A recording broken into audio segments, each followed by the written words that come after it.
Donc, en tout cas, on est très content de vous avoir. Merci, merci à tous de nous avoir rejoints aujourd'hui. L'idée et l'objectif de ce webinaire, c'est de parler aujourd'hui du sujet et d'adresser le sujet de la contribution carbone, donc sur la thématique à la fois de stratégie et d'impact, donc la stratégie au niveau d'une entreprise, l'impact au niveau des projets, au niveau des objectifs du développement durable de l'ONU. Donc, sans plus attendre, je vais commencer par présenter nos intervenants, à commencer du coup par Rachel Colbé-Semoun, qui est Head of Sustainable Sourcing and Nature Initiative chez Kering. Nous avons également Hervé Tillemont, qui est directeur général du syndicat des entreprises du Tour Operating, CETO. Donc, bonjour Rachel et Hervé. Et enfin, mon collègue Léo Barruol, qui est manager à portefeuille et partenariat donc, chez EcoAct. Et pour ceux qui ne me connaissent pas, je m'appelle Mathilde Mignot, je suis directrice des solutions fondées sur la nature et la technologie au sein d'EcoAct. Donc, je suis très heureuse aujourd'hui d'animer ce webinaire et donc d'interagir et de créer cette discussion autour des sujets de contribution carbone avec nos intervenants. Voilà, merci à tous d'être là et puis pour ceux qui nous rejoignent, merci de nous rejoindre et on espère que ces sujets vous intéressent, vous passionnent. N'hésitez pas évidemment à mettre vos questions sur le chat, mais nous aurons également à la fin de la session un moment dédié pour un échange plus informel avec nos intervenants.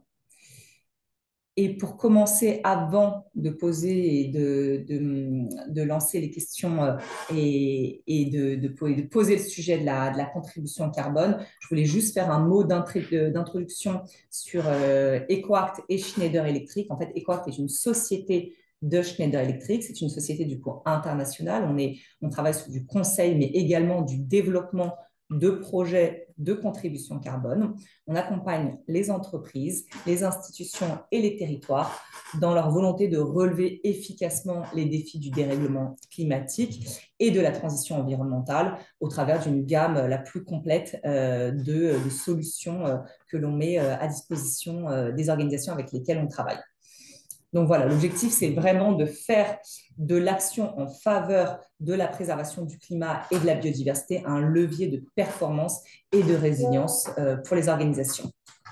Donc, ce qu'il faut savoir, puisque peut-être que tout le monde n'a pas suivi ça dans les 24 derniers mois, mais EcoAct, en 2023, a rejoint le groupe Schneider Electric, ce qui nous a permis de combiner l'expertise d'un groupe, et du groupe Schneider en gestion de ressources, donc vraiment sur les questions d'énergie, d'eau, d'économie circulaire, avec le savoir-faire d'EcoAct pour vraiment accélérer la transition climatique et environnementale. Donc, globalement, c'est ce que vous retrouvez sur ce slide à travers une gamme d'expertise, de sujets sur lesquels on travaille avec nos clients et en partenariat, du coup, avec Schneider maintenant. Sur les questions de marché carbone, et donc pour revenir vraiment au sujet de notre session du jour et de contribution carbone, en fait, EcoAct est un acteur qui est engagé dans le marché carbone maintenant depuis la création du marché volontaire du carbone, donc depuis 2005-2006. Et donc, sur ces activités-là, on va avoir plusieurs domaines de travail. On va accompagner dans un premier temps les entreprises et les territoires, les institutions, vraiment dans la définition de leur stratégie, dans la mise en place d'objectifs en lien avec leur objectif net zéro et avec leur trajectoire d'organisation. On va vraiment les aider à mobiliser les bonnes parties prenantes, à les former également sur à la fois les sujets qui sont propres au marché volontaire du carbone, mais également aux évolutions réglementaires. Et un sujet très important, on va travailler sur la communication responsable pour avoir les bons messages en externe, mais également en interne. Donc ça, c'est vraiment du conseil en finance carbone qui sont portés par nos équipes conseil. Et ensuite, dans un deuxième temps, du coup, avec nos équipes donc de solutions fondées sur la nature, on va à la fois avoir un rôle de soutien à des projets existants, donc par de la vente de crédit carbone, donc par ce mécanisme de finance carbone, ce qui nous permet d'identifier, d'aller soutenir des projets que nous aurons au préalable analysés, que nous aurons audités. Donc, on a des processus rigoureux sur vraiment la gestion des crédits carbone. Ce qui est important de savoir, c'est qu'on a chaque année, on est audité à la fois par ICROI et par EcoAcert. ICROI pour ceux qui connaissent moins, parce que c'est une organisation qui est vraiment spécialisée sur le marché carbone volontaire. C'est vraiment une organisation qui existe depuis, on est un des cofondateurs d'I3, qui existe depuis maintenant plus de 18 ans, avec l'objectif d'aller apporter les bonnes pratiques sur ce marché volontaire. Voilà, l'idée, c'est qu'à la fin, on a aujourd'hui, sur la partie vente de crédit carbone, un portefeuille de 200 projets qui vont couvrir les 17 objectifs du développement durable, mais également faire le lien avec la chaîne de valeur des clients. Donc ça, c'est vraiment sur la partie soutien à des projets existants. En parallèle, on a aussi une équipe de développement de projets, donc de développement, certification et financement de projets de contribution. Et donc là, on va aller vraiment se spécialiser sur un certain type de projet. Et les projets sur lesquels on opère sont principalement des projets de reforestation, de restauration de mangroves. Donc là, on est plus sur des projets de séquestration du CO2, mais également des projets communautaires, comme des projets de fours de cuisson améliorés, par exemple. Donc là, l'idée, c'est d'avoir des opportunités d'investissement qui peuvent être à long terme pour les entreprises, de se projeter à 2000, enfin au-delà de 2040, et donc vraiment vers cet objectif net zéro 2050. Et également, dernier point là-dessus, c'est qu'on est aussi développeur de méthodologie sous le label bas carbone français. Donc, on va aller développer des projets mangroves et herbiers marins. Voilà, donc pour vous donner un petit peu plus un état des lieux, parce que là, c'est ce qu'on fait, nous, EcoAct, et avec Schneider, pour vous donner plus un état des lieux, prendre un peu plus de recul sur le marché volontaire du carbone, je vais donner la parole à Léo, qui va nous présenter aujourd'hui les tendances entre l'offre et la demande, et puis les cadres réglementaires. Donc, je te laisse la parole, Léo. Merci beaucoup Mathilde. Et pour entrer tout de suite dans le sujet, ça a été déjà un peu abordé les typologies de projets. Mais c'est vrai que quand on parle de contribution carbone ou de projet bas carbone, de quoi on parle? On va vraiment venir parler de financement de projets qui permettent soit de réduire des émissions de CO2 ou alors de les séquestrer. On est sur un marché qui a été créé il y a une vingtaine d'années au moment du protocole de Kyoto. Et historiquement, certains projets sur le marché étaient principalement des projets, par exemple, d'amélioration des pratiques de process industriels, mais aussi de projets d'énergie renouvelable. Et ces dernières années, une tendance importante qu'on observe sur le marché, ça va être on va dire une diversification des projets qui peuvent être financés par des entreprises via la métrique de la tonne de CO2, via le carbone, avec des projets tout d'abord, sur les projets de réduction, par exemple, des projets à fort impact sociaux, des projets communautaires. Et je pense qu'ensuite, Hervé pourra aussi en dire quelques mots. On parle de projets voilà, d'accès à l'eau potable, de biogaz communautaire, donc des projets qui ont des impacts énormes sur les populations locales qui sont développées dans des pays en développement, avec des co-bénéfices en termes d'égalité des genres, par exemple, mais aussi de développement économique dans des milieux ruraux assez reculés et qui sont encore, on va dire, à la traîne en termes de niveau de développement.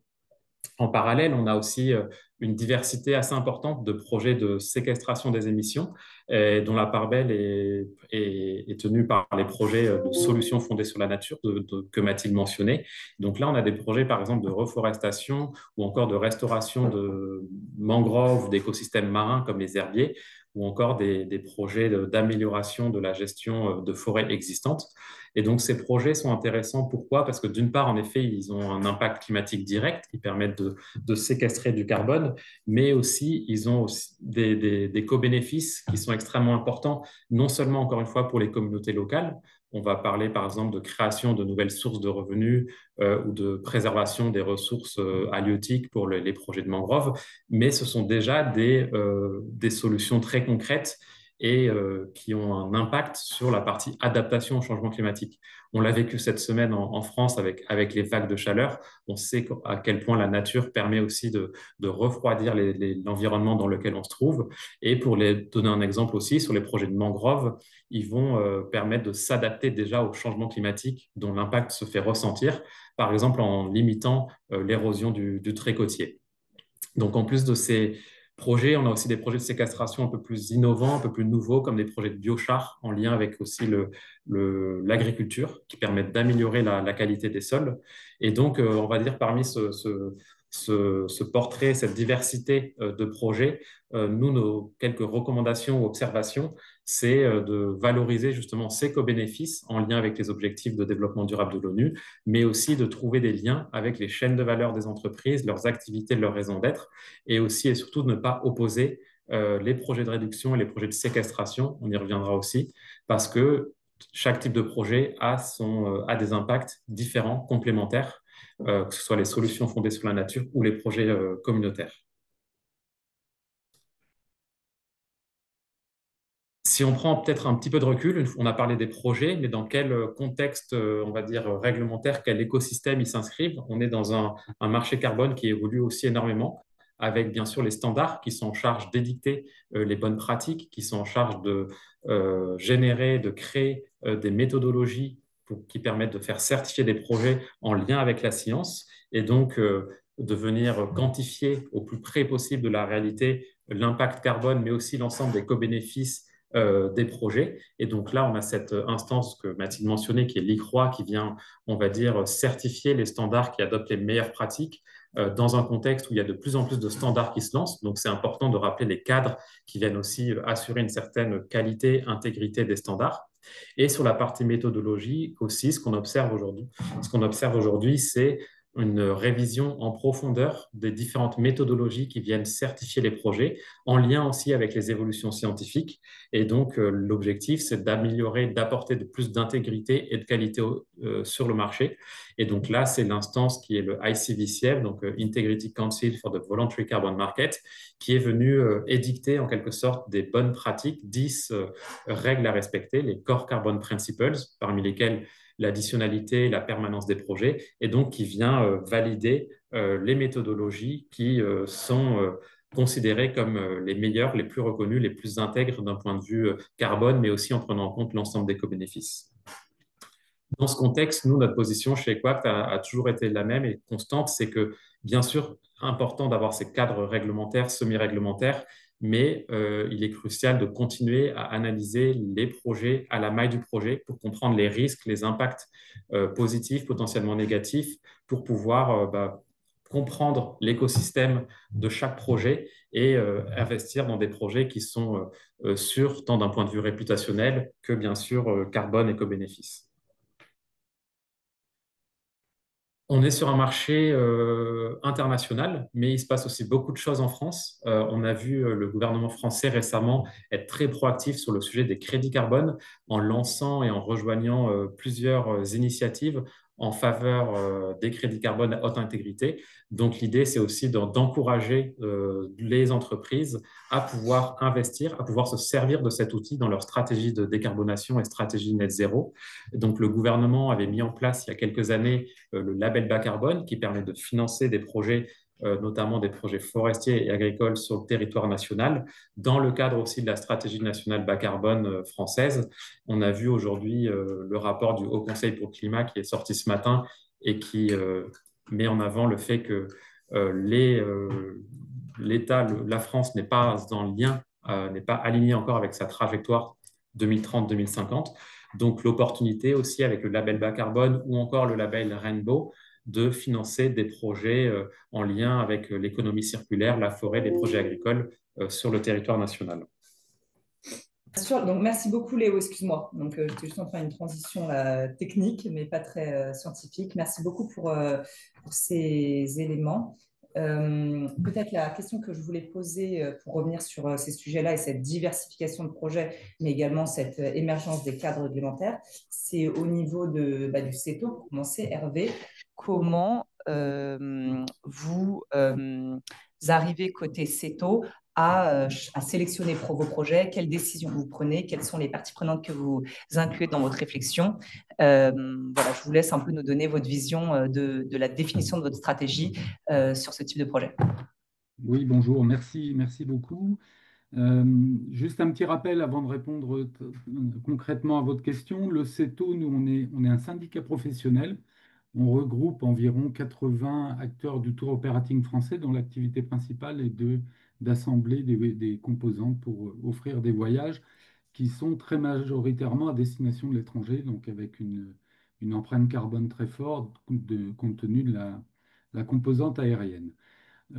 Au sein de notre syndicat, on a une très grande diversité d'acteurs avec des petites entreprises et des gros groupes, des filiales également de grands groupes, ce qui veut dire que tous ne sont pas au même niveau des actions qu'ils avaient déjà commencé à entreprendre. Et donc l'idée, c'était d'inscrire en fait une démarche qui puisse bénéficier à l'ensemble, mais principalement également aux entreprises qui n'avaient pas encore entrepris de telles démarches d'absorption ou de compensation carbone. Donc c'est une volonté qui est née en 2019 auprès de tous les acteurs. L'idée était de dire que tous les acteurs s'inscrivaient dans les accords de Paris. Et malheureusement, tout ceci est tombé un petit peu à l'eau en 2020, lié au Covid. On a été confronté à des questions de survie de notre activité. Et donc, on a remis ceci en œuvre dès 2023 avec la création d'un fonds de dotation qui a réussi à attirer pas mal de donateurs au sein de notre association, puisque depuis 2023, on a eu environ 30 donateurs pour environ 1,6 million soit environ 220 000 tonnes de CO2 gagnées. L'objectif de notre fonds de dotation, c'est d'accompagner en fait les TO dans leur objectif à la fois de décarbonation et d'absorption des émissions résiduelles. Alors, j'insiste beaucoup sur le terme émissions résiduelles, qui veut dire quand même que avant d'entrer dans ce process, il appartient à chacun de faire déjà un état des lieux en fait, de leur pratique et des émissions de CO2 liées à leur activité, mais également de faire en sorte de choisir et d'arbitrer sur les meilleurs choix de façon à réduire, être dans une posture de réduction de leurs émissions. Or, on sait que de par la composante aérienne, l'industrie aérienne sera l'une des dernières, si ce n'est la dernière à décarboner. Donc, on a toujours cette question des émissions résiduelles. Et c'est la raison pour laquelle on s'est mis en quête en fait, de programmes qui permettaient d'absorber dans la trajectoire de Paris les émissions résiduelles de nos adhérents pour ceux qui souhaitaient s'inscrire dedans ou qui n'avaient d'ores et déjà pas de programme. Donc, pour répondre à votre question, on a quand même établi quelques critères qui étaient absolument impératifs pour nous. Le premier était l'additionnalité, à savoir qu'il était impératif pour nous de s'inscrire dans des programmes qui, sans notre investissement, n'auraient pas vu le jour. Donc ça, c'était vraiment un critère important. C'était un dégage d'effectivité, en fait, de l'absorption et de l'émission de la réduction des émissions de CO2. Deuxième critère, c'est une question de pérennité. Il était hors de question pour nous d'investir une année sur un projet, l'année suivante sur un autre, sans s'assurer du bon suivi, de la bonne effectivité de ces programmes sur le très long terme. Un autre sujet, alors qui a eu un petit peu de mal à émerger, mais on en reparlera par la suite, c'est l'impact social et économique local, pour lequel on a vraiment souhaité en faire un critère, peut-être pas de choix déterminant, mais qui soit vraiment dans le panel des critères de choix. Et puis enfin, et ça c'est l'un des éléments extrêmement importants qui a, je dirais, qui a mis à mal certains projets sur lesquels on aurait pu se positionner, qui sont des critères de mesurabilité tels que vous les avez décrits, à savoir qu'impérativement, il est hors de question de faire de l'affichage sans avoir derrière des mesures véritables et effectives de mesures de la réduction et des contributions que l'on pouvait amener.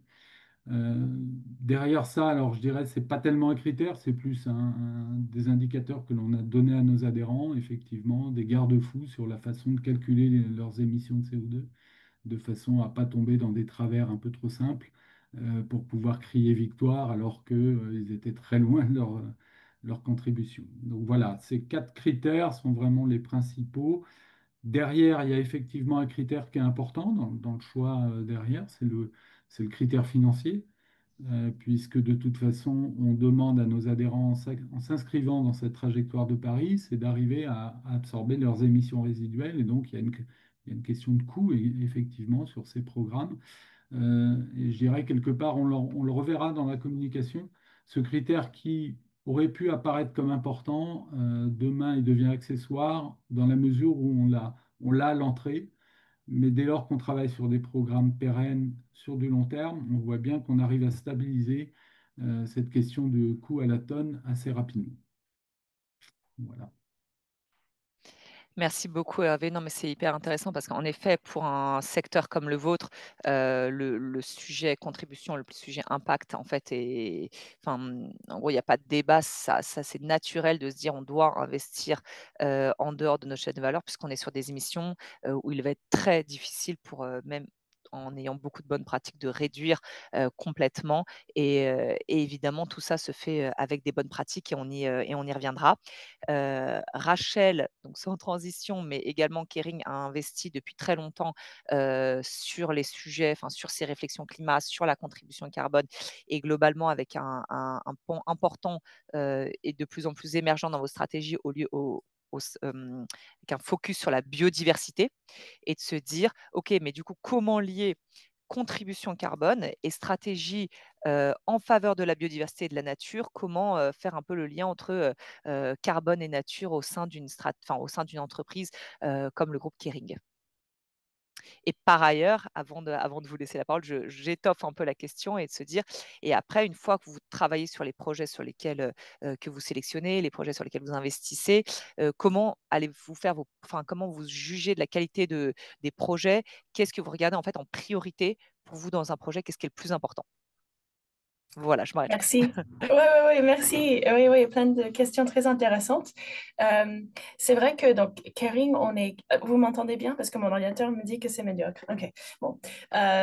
Chez Kering, on est quand même pour l'essentiel des marques de mode dans le luxe comme Gucci, Saint Laurent, etc. Donc c'est pas tout à fait la même entrée par rapport à là où on voit l'intérêt financier et l'intérêt stratégique pour avancer sur ces questions. On est, bien sûr, on est SBTI, même SBTI Flag compatible.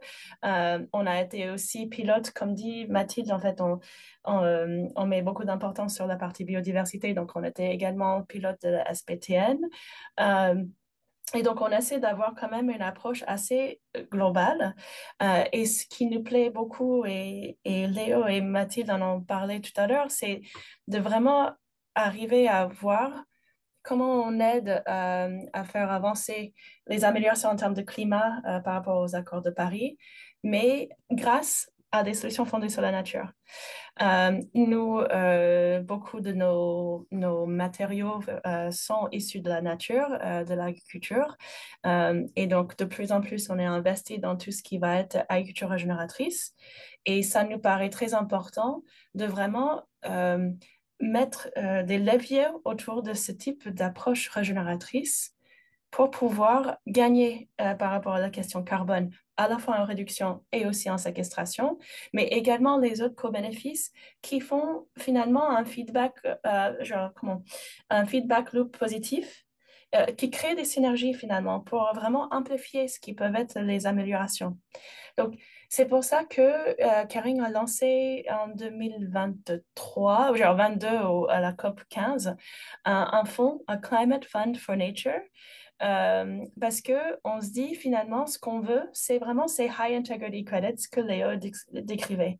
On veut qu'on arrive à pouvoir montrer en quoi on contribue au net zéro, mais on avance également sur notre trajectoire de nature positive. Je suis désolée pour le jargon anglais, mais c'est vraiment comme ça qu'on en parle dans le métier. Et c'est ce combinatoire en lequel on croit le plus parce qu'on pense vraiment, comme je disais, que ça permet finalement une amplification des impacts positifs.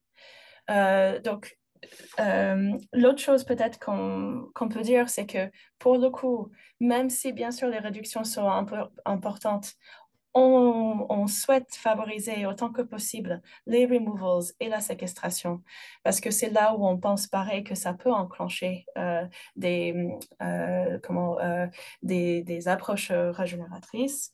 Euh, et, euh, et par rapport à ça, on aimerait beaucoup tirer de plus en plus vers comment on peut reconnaître ces améliorations dans nos chaînes de valeur ou même dans nos chaînes d'approvisionnement. Et ce n'est pas quelque chose encore aisé par rapport aux méthodologies qui existent. pour arriver à montrer comment on fait les bons choix dans nos choix d'approvisionnement et d'achat, tout en étant sûr que ça va quand même aider les populations locales. Et donc, Mathilde, tu m'as demandé quels sont les critères qui nous sont importants pour nous. C'est vrai que je suis entrée par la partie environnementale, mais finalement, ce qui est également ou même plus important pour nous, c'est l'intégrité sociale et l'aspect socio-économique. Et autant je trouve que quand on est sur des projets qui sont simplement dans des zones d'importance de biodiversité, comme les mangroves que vous aviez citées chacun tout à l'heure, où on sait que ça va vraiment avoir un effet très important sur un écosystème. Là, c'est un peu plus facile à regarder un peu ces dynamiques-là. Quand on est plus dans l'agriculture régénératrice, c'est un peu plus compliqué pour arriver à bien déterminer quelle est la répartition de la valeur. Mais nous, on a la conviction qu'on a envie que les agriculteurs, notamment, puissent bénéficier de ces mesures parce que dans tous les pays, et franchement, on en parle souvent, on le voit en France, et puis on le voit dans tous les pays voisinants en Europe. Mais dernièrement, juste avant-hier, on a commencé à me donner des statistiques des fermes qui ferment en Argentine. Donc vraiment, il y a de plus en plus d'agriculteurs dans le monde entier qui mettent les clés sous la porte parce qu'ils n'arrivent plus à avoir cet équilibre financier. Et je pense que du coup, ces approches de nature-based solutions, donc solutions fondées sur la nature, qui aident à répondre à un marché où on peut arriver à bien valoriser les efforts et que cette valeur revienne bien aux peuples locaux, dont les agriculteurs, dans leur façon de faire. Là, on va gagner en résilience, donc certes environnementale, mais aussi socio-économique, qui va devenir vraiment une nécessité qui va primer presque sur les besoins environnementaux. Non, clairement, et c'est hyper intéressant de toujours rappeler ce besoin d'adhésion en fait entre le projet et les personnes qui vont en fait soit développer le projet, soit bénéficier du projet, soit être sur le lieu du projet. Enfin, en tout cas, c'est toutes ces parties prenantes où les gouvernements locaux, enfin, il y a tout un tas de parties prenantes locales à prendre en compte qui sont clairement nécessaires qui sont clairement nécessaires et vitales en quelque sorte pour la pérennisation des projets. Parce qu'on parle de mangroves, on parle d'écosystèmes naturels, on parle de projets qui vont vraiment sur 10, 20, 30, 40 ans, ça ne se fera pas. Et ce n'est pas nous qui allons permettre que ça soit pérenne, enfin, en apportant notre expertise, certes, mais sur le terrain, évidemment, ça se fait avec des acteurs locaux. Et merci, merci Rachel de rappeler ce sujet hautement important quand on parle de sujet climat et biodiversité.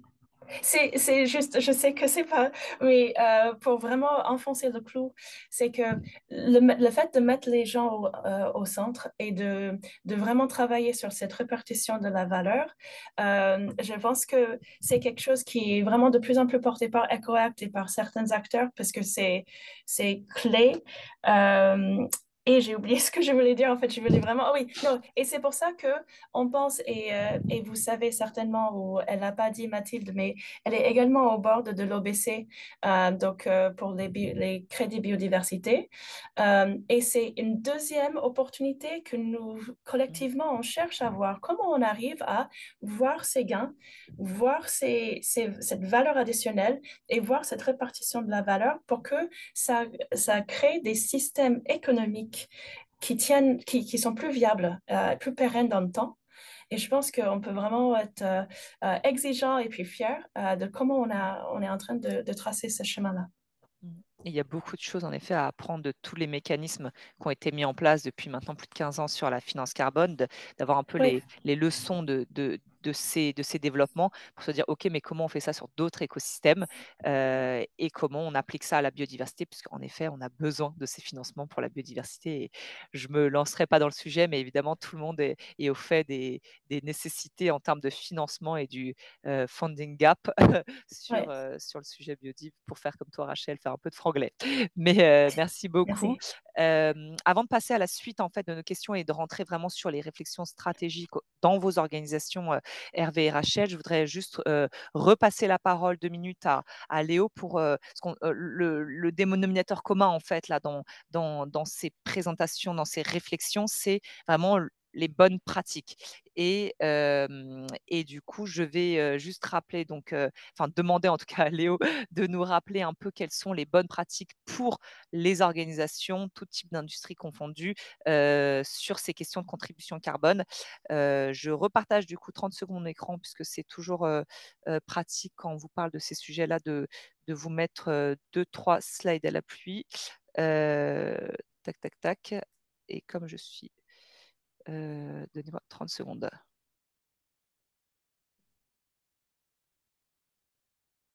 Ok, alors, tac. Voilà, Léo, je te laisse la parole.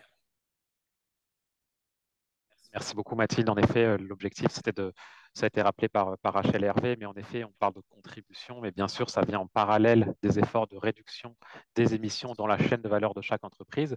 Et donc, le standard qui fait assez référence sur cette question-là, c'est celui du SBT qui a été mentionné par Rachel.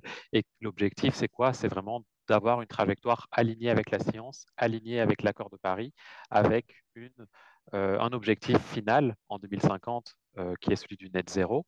Mais cet objectif final, bien sûr, il vient avec aussi des objectifs intermédiaires et on voit de plus en plus d'entreprises qui ont des objectifs à 2030.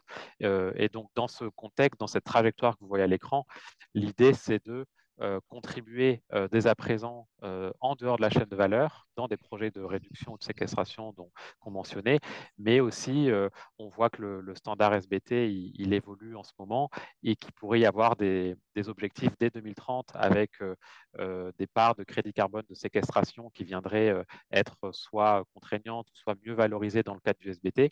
Et donc 2030, c'est demain. On a parlé de comment les écosystèmes aussi prennent du temps à être restaurés et donc les crédits carbone à être générés. Et donc il y a aussi une importance de prendre en compte ces sujets-là pour anticiper du mieux possible ces objectifs à la fois 2050 très long terme, mais aussi ces objectifs qui vont arriver plus rapidement dans les prochaines années. Et peut-être juste un mot, mais on en parlera et on écoutera aussi les témoignages de Rachel et Hervé sur cette partie de communication. Une fois qu'on contribue à des projets, comment adapter sa communication. Donc là aussi, il existe des bonnes pratiques, des guidelines, donc il y a des initiatives comme le VCMI ou les recommandations de l'ADEME. Et donc là, un rappel sur l'importance d'adapter sa communication, d'avoir une communication responsable sur ces financements de projets en dehors de la chaîne de valeur et toujours aussi les mettre en perspective avec les efforts de réduction qui sont entrepris par l'entreprise dans ses propres activités.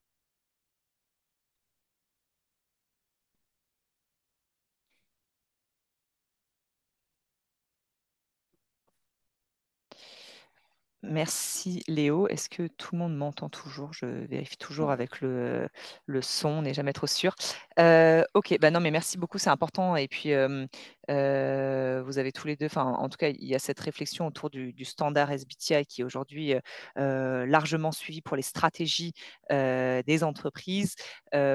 Pour entrer du coup sur la question stratégie, comment on inscrit en fait tout ça dans une stratégie plus globale? Je vais commencer par toi, je vais revenir vers toi, Rachel. Comment du coup cette contribution carbone en fait elle s'inscrit dans une stratégie zéro émission nette? Comment voilà vous l'intégrez? Quels sont les cadres réglementaires sur lesquels vous vous appuyez? Et comment aussi là on est quand même dans une phase où il y a beaucoup de réflexion sur ces cadres en fait. Comment vous appréhendez en fait les évolutions de ces cadres-là? Déjà, on suit notre trajectoire qui a été validée par SBTi Flag. Et donc, on fait ça d'une façon assez méthodique par rapport à là où on peut vraiment gagner et puis là où on peut accompagner nos fournisseurs directs et puis comment on peut améliorer au niveau agricole parce que, en fait, par rapport à une stratégie plus globale, c'est vrai que Kering, nous avons notre EPNL, comme on dit. Donc, c'est notre Environmental Profit and Loss Statement.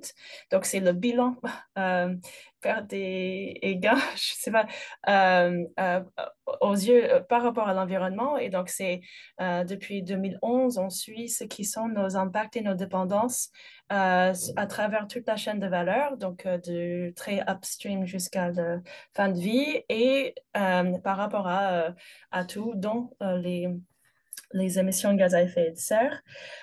Et donc, ça fait un moment où, au départ, on essaie de regarder, alors, comment est-ce qu'on peut contribuer? Donc, déjà, on peut faire donc, dans les scopes 1 et 2, et puis après, essayer dans le scope 3 d'avoir parfois des approches collectives avec des PPA, des Purchase Power Agreements qui peuvent être partagés pour rendre ça plus facile pour tout le monde d'avancer dans un certain sens, de payer des audits pour nos fournisseurs pour qu'eux, ils voient plus clairement comment ils peuvent améliorer leurs efficiences en termes d'énergétique avec des gains en réduction de gaz à effet de serre directement et comment on peut même les aider parfois à financer ce qui peut être leur projet. Donc, on essaie de vraiment entrer beaucoup dans comment on aide à améliorer cette courbe que Léo vient de montrer. Moi, par contre, je suis en charge de la nature et donc moi, je suis vraiment encore plus intéressée à regarder comment on arrive à faire ces claims dans la partie agricole, donc vraiment pour la partie matière première. Et j'apprécie la franchise en disant, aujourd'hui, c'est un peu flou et j'admets que là, je ne peux pas m'exprimer en tant qu'experte parce que je suis moi-même pas encore très claire. Nous attendons avec beaucoup d'impatience des prochaines méthodologies qui peuvent sortir, la sorte de V2 de FLAG, le landscape, etc., pour comprendre un peu mieux à partir de quel moment on arrive à mieux comprendre les dynamiques scientifiques écologiques et agroécologiques peuvent venir en renforcer. Donc, c'est quelque chose qu'on aimerait beaucoup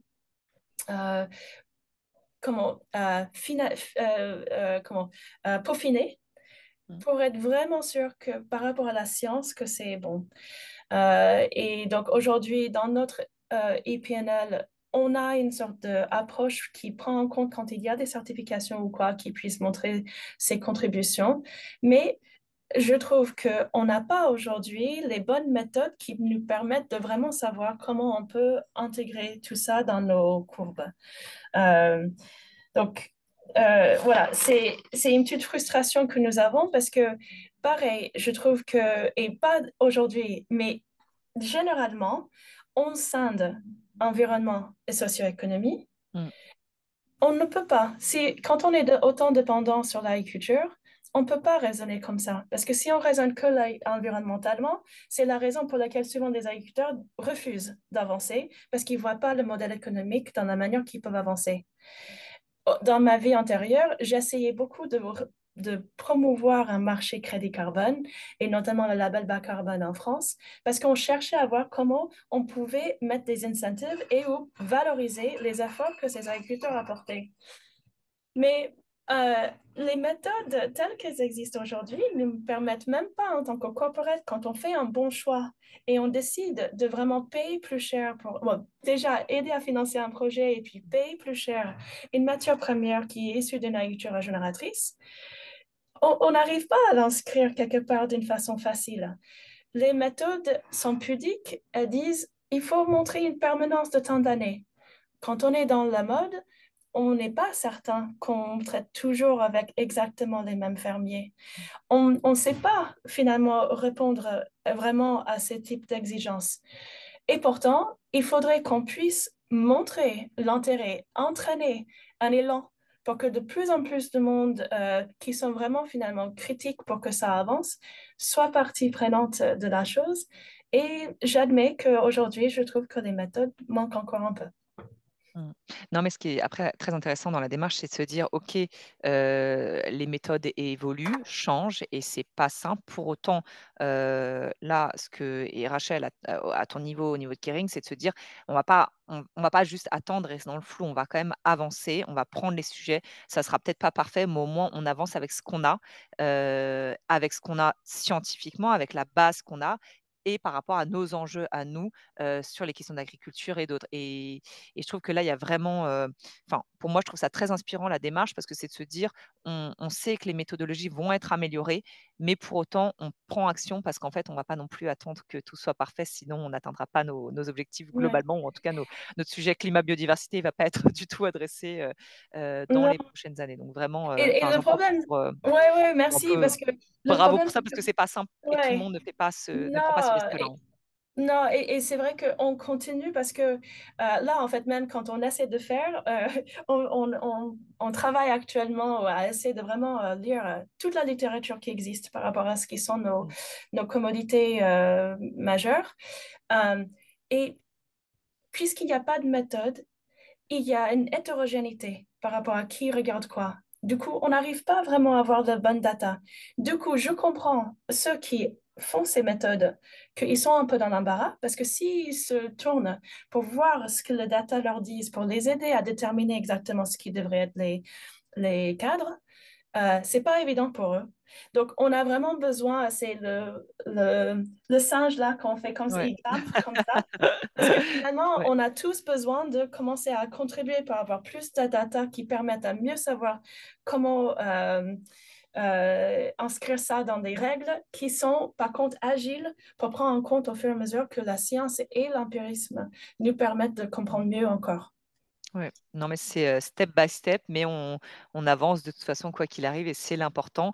Après, c'est vrai qu'il y a un sujet, là, je vais me tourner vers Hervé, et tu en as beaucoup parlé aussi, Rachel, c'est la question des parties prenantes, et que malgré tout, en fait, dans ce contexte, quand tout n'est pas parfait, mais en même temps on doit avancer, la question, c'est du coup, comment, par exemple, Hervé, vous accompagnez vos parties prenantes dans les démarches de communication? Comment on communique? Comment vous emparez de ces sujets-là pour communiquer de manière transparente sans se sentir potentiellement attaqué? Parce que oui, soyons honnêtes, ça ne sera jamais parfait, mais par contre, c'est quelque chose, c'est nécessaire, ça a de l'impact et il faut quand même le noter. Donc voilà, comment éviter ce que certains appellent le greenwashing? Il y a le greenwashing, il y a également le greenwashing. La Ouais. communication est un sujet, nous, qu'on a abordé dans la mesure où c'est un sujet extrêmement important pour nos adhérents, nos donateurs. Mais c'est également un sujet hyper traumatisant, parce que de toute façon, notre secteur d'activité, quoi qu'on fasse, sera attaqué. Et toute communication vis-à-vis d'actions de réduction des émissions ou d'absorption ou autre sera par nature suspecte. Donc ça a été un sujet un peu compliqué à mener. La première chose, c'est qu'on a exigé de nos adhérents que ça soit une véritable action d'entreprise de se mettre sur ces dons et ces investissements en matière carbone et tout ça pour dire qu'on leur a interdit, entre guillemets, de rentrer dans des process qui seraient optionnels, à savoir donner la possibilité aux voyageurs, aux consommateurs de dire, ben oui, éventuellement j'investis, parce que là, pour le coup, la traçabilité est extrêmement difficile à cerner, la destination des fonds également, tandis que quand c'est l'entreprise qui, dans une politique générale, décide de soutenir un fonds, décide de soutenir un projet, là, il n'y a pas de débat et je dirais que c'est une politique générale d'entreprise. Euh, Juste un petit retour sur ce que l'on a fait en 2023. On a été assez limitatif, voire même beaucoup plus que ça par rapport à nos donateurs, puisque on leur a quelque part interdit de communiquer, parce qu'on avait vraiment la pétoche d'être attaqué pour greenwashing. Et on s'est dit, de toute façon, on ne savait pas trop à quel niveau on allait arriver.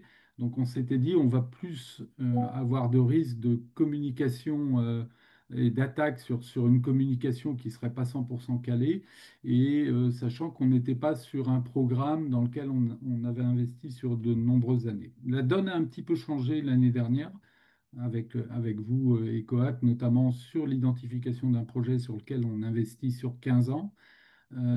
Et donc là, c'était important de dire, ben, effectivement, on a un projet identifié, on arrive très clairement à savoir quels sont les bénéfices tirés de ce projet en matière de réduction des émissions, en matière d'évitement. Et là, on pourra en parler également entre l'absorption et l'évitement.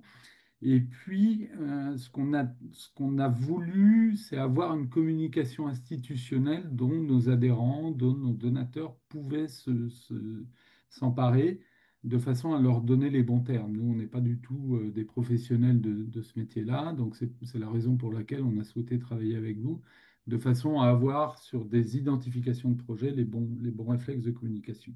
Ce qui est apparu et ce qui est très très intéressant, c'est que on s'est rendu compte qu'en fait, en 2023, on avait une communication énormément orientée sur la réduction des émissions et ainsi de suite, mais on n'avait pas du tout identifié que sur les autres aspects, en fait, ils avaient, ils avaient une importance phénoménale vis-à-vis de nos clients. Je parle notamment de tout ce qui était les questions relatives à la santé, à l'amélioration de la santé, au bien-être, l'amélioration de la qualité de vie des populations locales, sur le travail décent que l'on pouvait apporter aux populations locales, les effets bénéfiques de manière économique à destination, et tout ça en lien avec les objectifs de développement durable. Donc ça a été un sujet extrêmement important que vous nous avez amené, en fait, de dire, ben voilà, on communique, certes, peut-être légèrement, mais au moins on inscrit toutes nos actions par rapport à des objectifs de développement durable.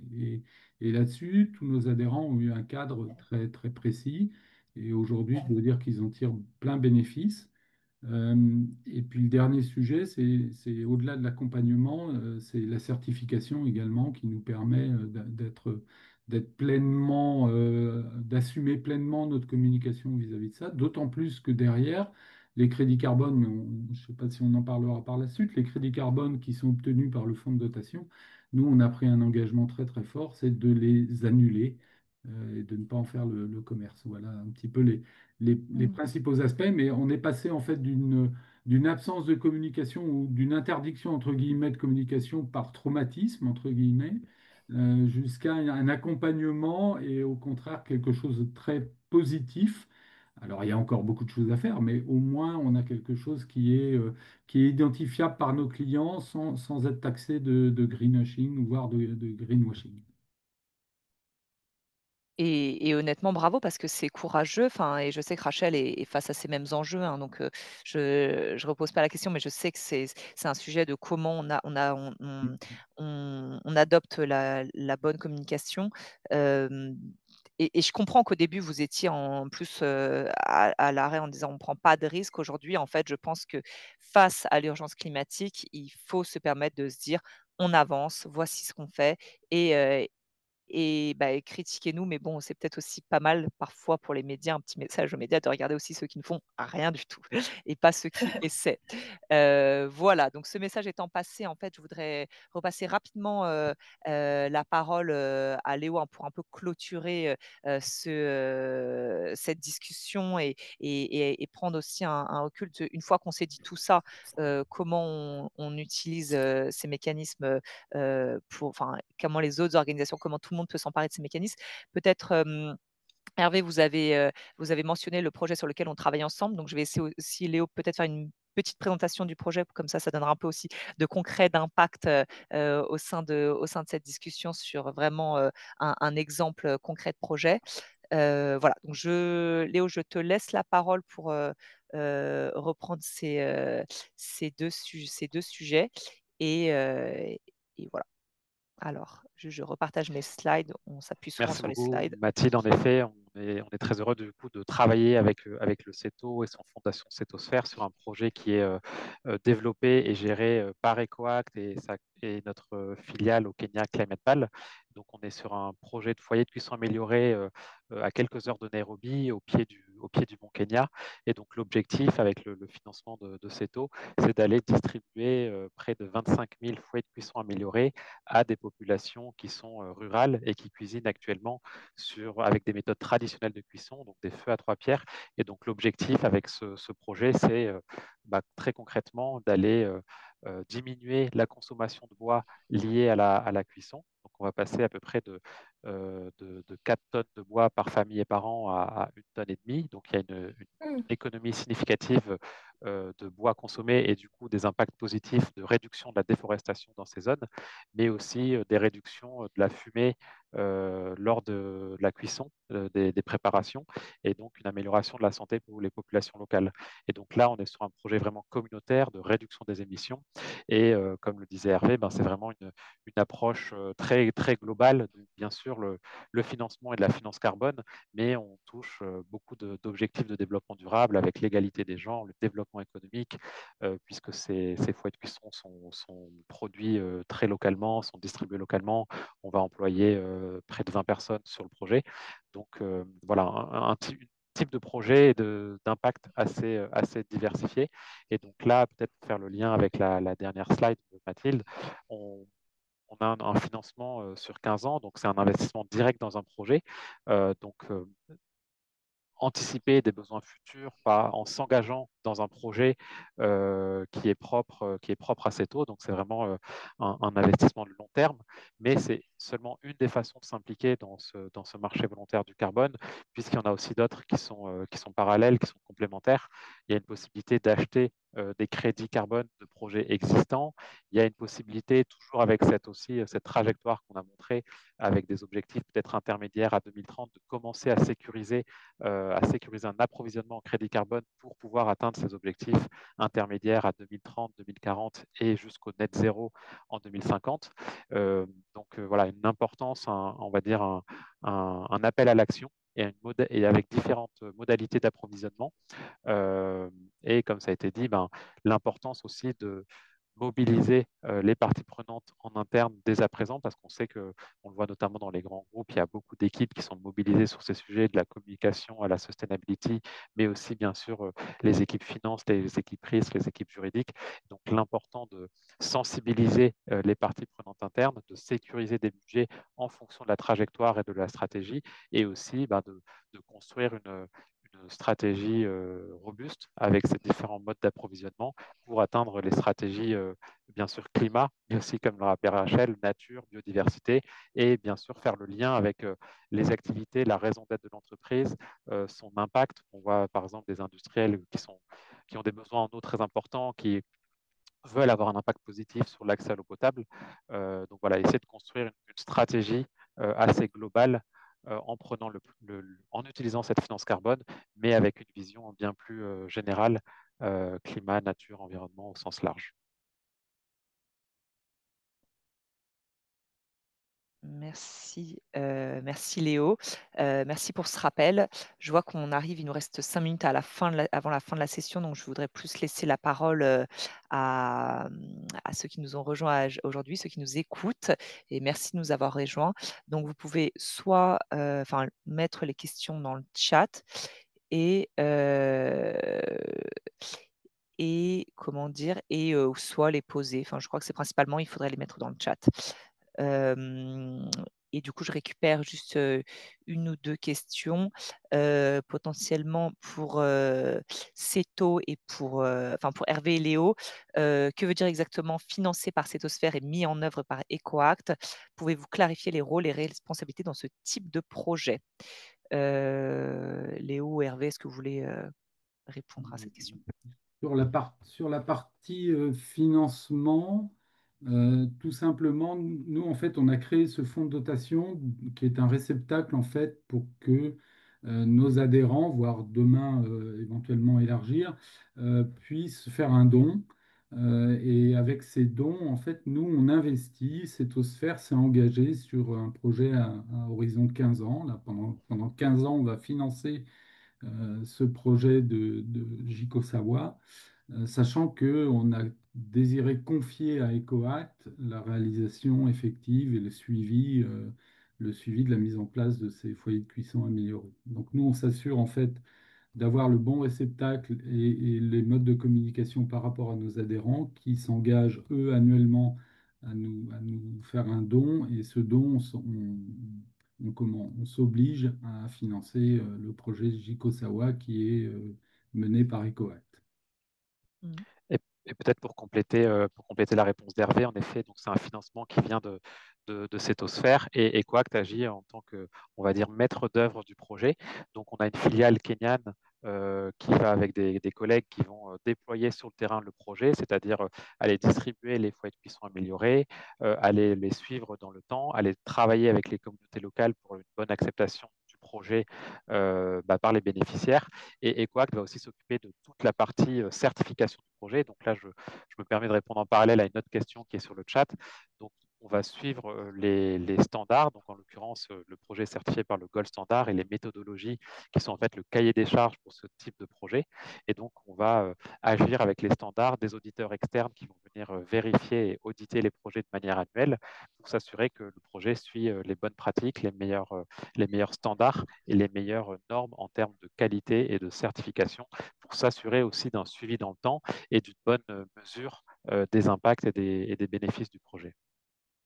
Et peut-être pour conclure, je pense que vous l'avez mentionné, mais pour faire le lien avec ce que disait Rachel sur la partie vraiment sociale, on est sur, pour EcoAct, de la création de 20 emplois pour aller opérationnaliser ce projet, faire la distribution, faire tout le travail avec les parties prenantes locales. Donc, c'est vraiment aussi de la création d'emplois qui sont créés, là, en l'occurrence, par EcoAct. Je vois pas, je ne sais pas si je vois d'autres questions, sinon plutôt une question pour Kering du coup. Donc Rachel, dans quelle mesure ces financements permettent de faciliter l'atteinte des objectifs SBTI? Donc, c'est ce que je disais tout à l'heure, en fait, c'est que aujourd'hui, ce qu'on fait en agriculture régénératrice, ça n'aide pas particulièrement parce qu'il n'y a pas encore la méthode qui permette. Mais pour tout le reste, où on arrive à faire le in-setting que je décrivais, ça oui, ça va venir aider directement. Oui, clairement. Et puis, c'est toute la partie aussi qui est, enfin, j'en profite pour rajouter un petit sujet sur SBTI, c'est de dire que, en fait, vous avez vraiment cette atteinte du net zéro avec la volonté, et ce qui est poussé par SBTI, du Beyond Value Chain Mitigation. Donc, il y a Oui. vraiment tout ce qui est dans la chaîne de valeur, avec l'insetting et avec tout le travail également que vous faites chez Kering, mais aussi le Beyond Value Chain, se dire, mais qu'est-ce qu'on fait au-delà de la chaîne de valeur? L'idée n'étant pas simplement de travailler sur son périmètre, mais d'avoir vraiment une vision globale de comment, au niveau mondial, je peux participer à l'atteinte, vraiment à l'atteinte des objectifs de l'accord de Paris en mettant des efforts dans mon périmètre et en dehors de mon périmètre. Je regarde s'il y a d'autres questions. On arrive à la fin de notre session, de notre webinaire. Donc, ce que je vous propose, on ne va pas prendre les autres questions puisque sinon, ça nous ferait un peu dépasser et je pense que tout le monde a un agenda chargé. D'ailleurs, merci beaucoup Rachel, Hervé, d'avoir pu venir parler, témoigner de vos activités, communiquer, ce qui est du coup ce qu'on disait qui n'est pas facile pour tous. Donc, merci vraiment de le faire. C'est important pour les autres organisations, pour nous de vraiment comprendre et mettre en avant des types de démarches différentes qui font sens par rapport à des industries différentes, des enjeux différents, mais nécessaires avant tout. Donc, merci à tous les trois. Merci Léo pour toute cette expertise que tu nous as partagée. Merci à tous de nous avoir rejoints. Et puis, évidemment, on reste tous à votre disposition après cette session. Si vous voulez nous contacter, n'hésitez pas. Merci beaucoup. Et Merci. puis, Merci je vous beaucoup. souhaite un très bel été. Merci à tous. Ouais. Au revoir. Au Pas revoir. trop Au revoir. chaud, j'espère.